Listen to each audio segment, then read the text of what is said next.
pull me an Uber to go to the San Francisco airport.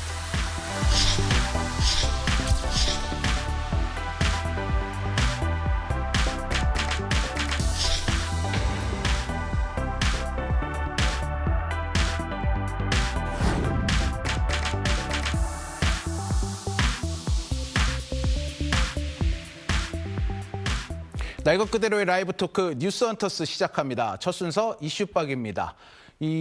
최근에 보셨듯이 갤럭시 S26이 발표됐어요. 네. 이 굉장히 지금 엄청난 반응을 보이고 있죠. 네. 네, 이런 반응과 함께 또 새로운 기술들이 엄청 눈에 띄고 있더라고요. 맞습니다. 특히 AI 기술이 눈에 많이 띄었는데 문제는 좋긴 좋은데 가격이 너무 비싸졌다는 겁니다. 맞습니다. 자, 왜 이리 비싸진 건지 또 지금 폰 바꿔도 될지 관련 내용 연구원 출신의 이주환 애널리스트 그리고 이호은 IT 칼럼니스트와 함께 자세히 짚어보겠습니다. 어서 오세요. 어서 오십시오. 자, 새로 출시된 갤럭시 S26. 네, 여러 가지 신기능을 선보였는데 좀 어떤 것들이 눈에 띄세요? 뭐 여러 가지 것들이 있었겠지만 제가 가장 눈여겨보는 기능은 역시 프라이버시 디스플레이입니다. 예. 뭐 어떻게 보면 그 필름 붙이던 수고를 약간 줄일 수 있지 않겠느냐. 네. 뭐 그렇게 얘기할 수도 있지만 사실상 이 패널 안에 굉장히 많은 기술이 들어간 어떻게 보면 현대 기술에 있어가지고 굉장히 중요한 발전을 보여주는 그런 기술이기도 하고요. 네. 사실 제가 이 폰이 발표된 이후로 전 세계에 있는 여러 가지 반응들을 쭉 한번 스크랩을 했었는데요. 네네네. 사실 AI 기능에 대한 반응은 그렇게 없고 대신에 대부분 다 이 프라이버시 디스플레이 때문에 네. 살 것인가 말 것인가 이런 이야기가 가장 많았습니다. 그걸 좀 전환할 수 있어서 좀 되게 독특했던 것 예, 같아요. 특히 내가 보여주기 싫은 기능, 뭐 알람이나 이런 것들만 네네. 따로 딱 까맣게 보이게 만들 수가 있어가지고 저도 한번 써봤는데 재밌더라고요. 이주환 박사님은 어떤 게 좀 마음에 드셨어요? 저는 사실은 갤럭시 시리즈 계속 하고 있는 유저로서 네. 좀 유심히 보긴 했었는데 지금 말씀하신 엣지 보안 기능하고 그다음에 AI 기능 두 가지 가장 컸던 것 같고 왜냐하면 이미 스마트폰이 뭐 하드웨어로 경쟁하는 시대는 아닌 것 같아요. 네. 고객들이 그걸로 어필하기 좀 힘든 상황인데 맞아요. 근데 지금 또 사용하신 또 전문가께서 AI 기능 생각보다 사람들이 그렇게 반기지 않는다라고 하니까 그런가? 그럼 난 사지 말아야 되나 이런 고민을 좀 벌써 이런 분이 흔들리시면 나오셨습니다. 예. 근데 확실하게 이제 그런 기능 업그레이드 분명히 됐을 거고 네. 제 생각에는 가장 핵심은 작년 이맘때 25 나왔을 때 뒤집어졌었죠. 맞아요. 맞아요. MX 부분에서 우리 맞아요. DS 부분 거 안 쓰겠다 반도체를. 맞아요. 그래서 내 분이냐라는 걸로 많이 됐었는데 이번에는 어느 정도 좀 봉합이 된 느낌이 있고 액션노트가 들어가는 것으로 알고 있죠. 물론 전략은 아니겠지만 그래서 이런 부분에서 삼성 내부적으로 작년 거보다 좀 분위기가 조금 좋아지지 않았나 이런 생각을 해봤습니다. 이제 삼성 폰 부문이 삼성 반도체 부문 걸 안 쓰다 썼다. 이제 이런 말씀이신 거잖아요. 네. AI 얘기 조금 더 해보면 지금 이제 사실 AI에 대한 반응은 뭐 그렇게까지 많지는 않다를 해주셨는데 저희가 왜 그런지 알 것 같아요. 핸드폰 하면 AI 한지 이제 한 2, 3년 됐는데 네. 정작 쓰면서 내가 AI 기능을 뭘 쓰지? 잘 모르는 것 같아요. 아까 뭐 공항 가는 거 해줘? 이거 광고는 많이 나오지만 실제로 보면 잘 안 된단 말이에요. 그래서 이번에도 좀 역시 또 그럴 것이다.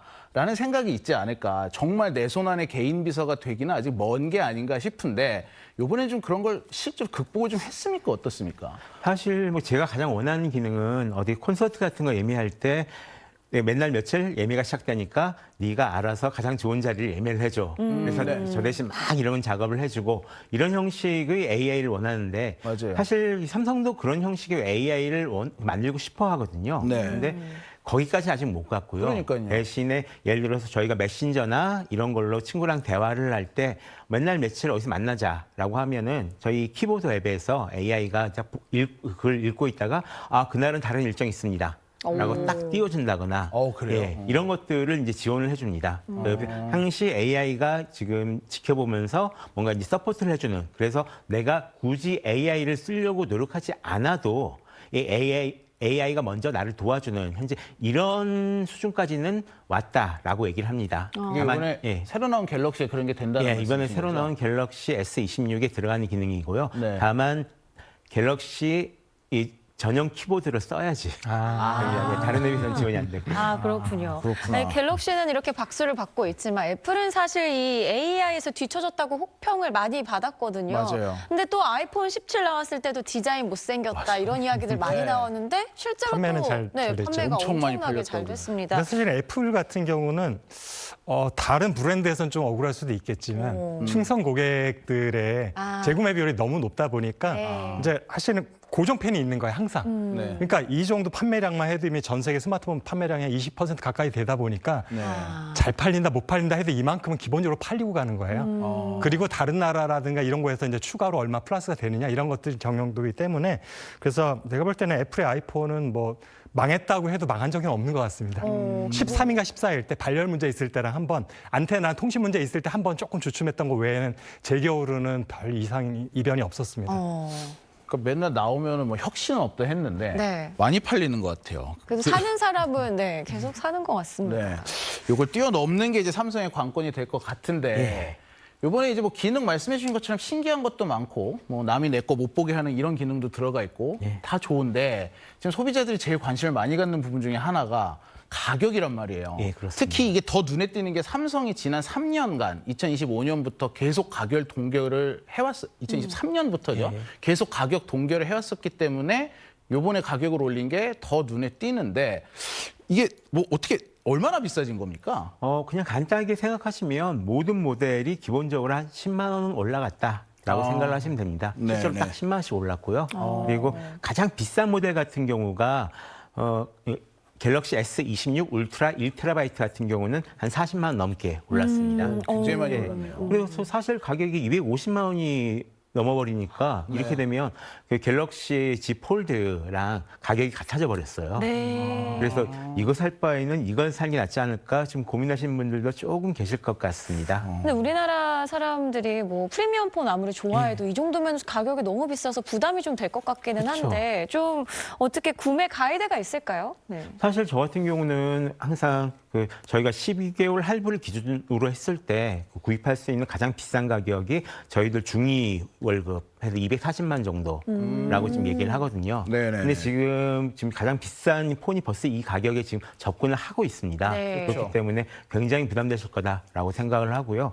일단 첫 번째는 어떤 폰이 자기한테 필요한지 좀 명확히 하시는 것이 있습니다. 네. 그래서 정말로 쓰지도 않을 거면서 카메라 좋고 가장 비싼 폰을 또 쓰시는 분들도 계시거든요. 네. 사진 한 장 안 찍으시면서. 그러니까 이런 경우는 없었으면 좋겠다라는 생각이고요. 네. 두 번째는 현재 상황에서는 지금 쓰고 계신 폰을 쓸 수 있으면 계속 쓰시는 것이 좋습니다. 너무 예, 비싸니까. 지금도 기본적으로 한 4년 정도가 이제는 이게 교체 주기로 지금 안착되고 있는 상황인데요. 이 4년 정도는 뭐 너끈하게 쓰셔도 이제 충분히 지금 스마트폰 성능이 뒷받쳐지면 됩니다. 그러니까 이런 거 알아두시면 좋고 저 같은 경우는 개인적으로는 알뜰폰을 굉장히 권합니다. 알뜰폰이요? 실제로 저희 1년에 들어가는 총액을 따지는 개념이 토탈 코스트를 따지는 개념이 있는데요.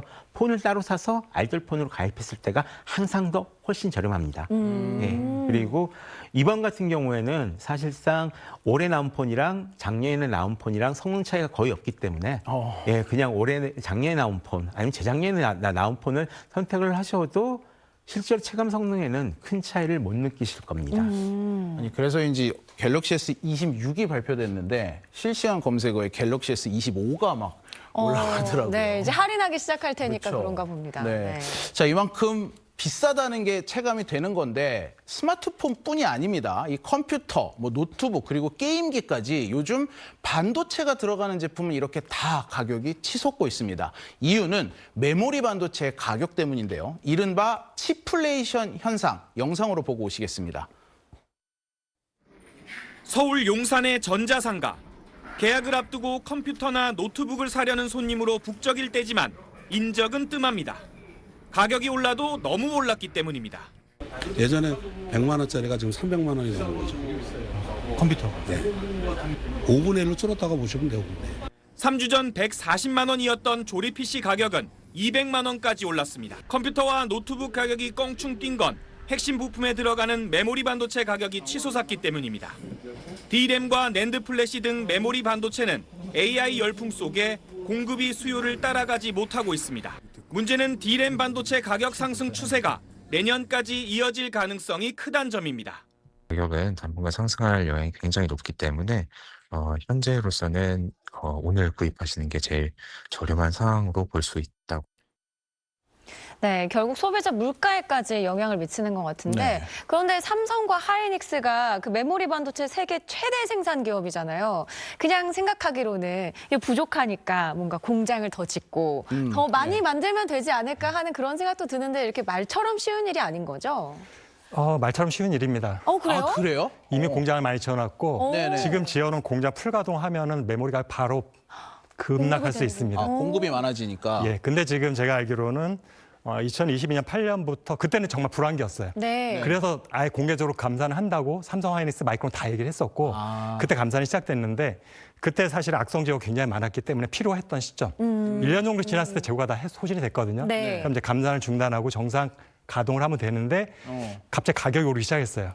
그 기업 입장에서 조금 더 가볼까라는 유혹을 빠질 수밖에 없죠. 네. 근데 그걸 너무 많이 간 거예요. 3년 반 동안을. 네. 그러니까 가격이 급등을 했고 사실은 생산 물량 언제든 늘릴 수가 있는데 그래서 공급 부족 형태가 지금 계속 유지가 되고 있다 보니까 네. 가격이 계속 올라가는 상태여서 우리가 보통 이야기로는 풀 가동하는데 수요가 너무 좋아서 가격이 오른다라고 그렇게 많이 생각하시는데 사실은 데이터 분석해 보면 그건 사실이 아니고 수요 자체는 좋지가 않은데 공급을 일부러 수요보다 더 낮게 유지를 하고 있다. 주로 한국 기업들이 주도가 되어서 그런데 중요한 거는 경쟁사들은 증산을 하고 있다는 게 네. 우리에게 좀 리스크 요인이 될 수 있는 거죠.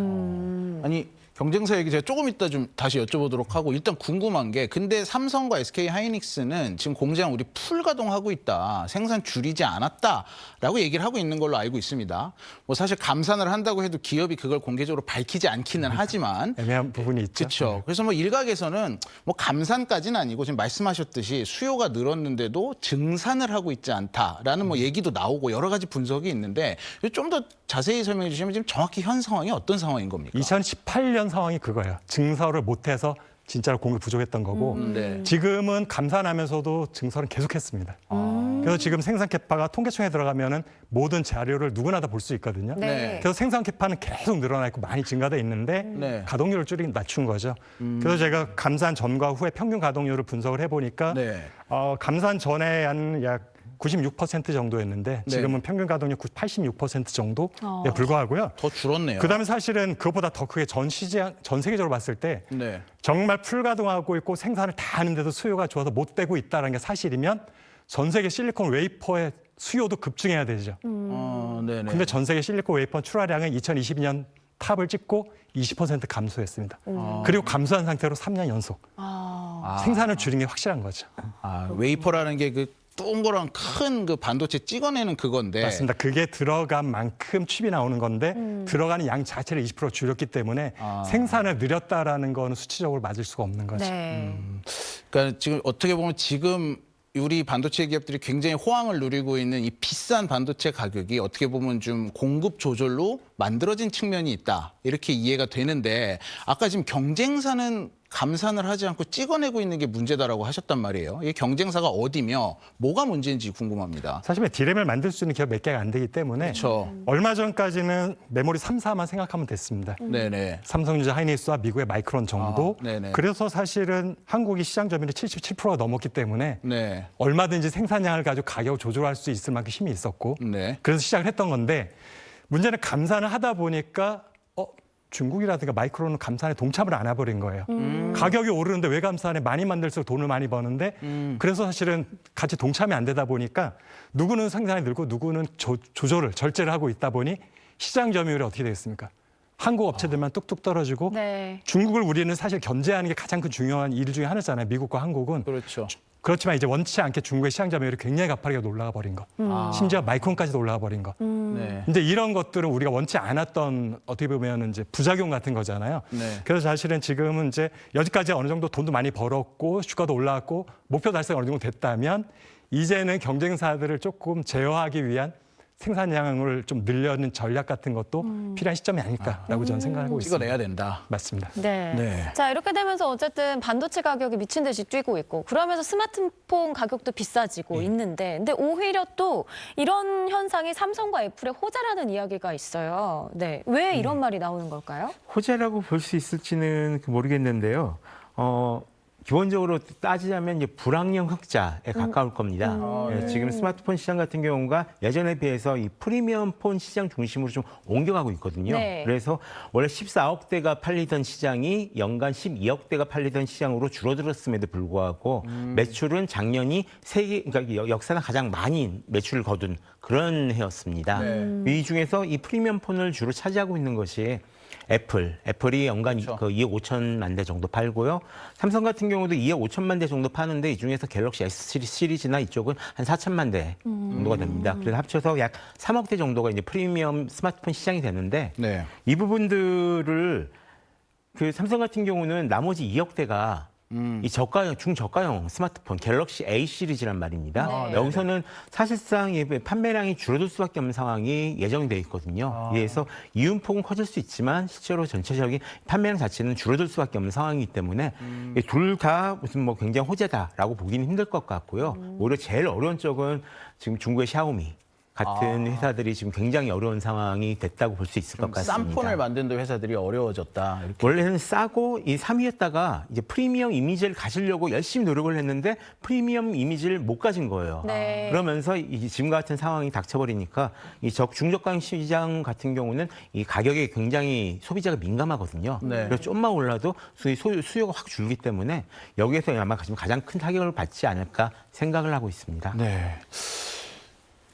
박사님, 일단 아이폰 같은 경우도 삼성이 한 3년간 스마트폰 가격을 동결을 했다가 요번에 못 참고 올렸잖아요. 근데 아이폰도 한 4년간 아이폰 가격을 계속 동결을 했었단 말이에요. 근데 애플이 이제 올 가을에 또 신제품을 내놓을 텐데 애플은 어떻게 올해도 한번 꾹 참고 가격을 또 동결을 할지 아니면 삼성처럼 못 참고 올릴지 이제 반도체에 따라 달려 있는 거라 좀 여쭤보겠습니다. 어떨 것 같습니까? 저는 팀쿡한테 물어봐야 되는 거 아니에요? 일단 기본적으로 애플이 삼성전자 그 스마트폰 부문보다 네. 마진율이 굉장히 높아요. 그렇죠. 그 얘기는 제조 원가가 비싸져도 판가를 올리지 않고 좀 더 오래 버틸 수 있다는 얘기예요. 내 마진을 축소하면 되니까. 그러니까 삼성전자는 기껏해야 10%, 20%인데 애플은 50%거든요. 네. 그러니까 좀 더 오래 버틸 수 있는 여지가 있다.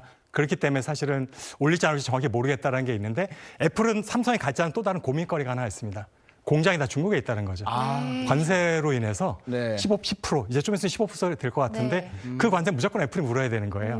그러면 관세 플러스 메모리 가격이 2배로 오른 상황을 과연 마진 축소만으로 다 견딜 수 흡수할 수 있을까라는 문제가 있어서 제가 볼 때는 지금 미국의 소비자들은 당연히 지금 애플이 한 300~400% 올릴 것으로 지금 미리 겁먹고 그런 인터뷰 내용들 보면 나오고 있습니다. 네. 그래서 제가 볼 때는 이미 그런 분위기가 된 김에 가격을 오를 가능성이 좀 더 높지 않을까라고 보고 있습니다. 그러니까 결국 지금 사는 게 제일 싸다가 스마트폰에도 통하는 말이네요. 그런데 혹시 또 1년 반 정도를 더 기다리면 메모리 가격이 급락할 가능성도 있거든요. 네. 그럼 다시 싸질 수는 있죠. 근데 그때까지 내가 기다릴 수 있을지는 모르겠습니다. 네, 알겠습니다. 알겠습니다. 자, 오늘 말씀은 여기까지 듣도록 하겠습니다. 두 분 감사합니다. 네, 감사합니다. 감사합니다. 저희는 딱 60초 후에 돌아오겠습니다.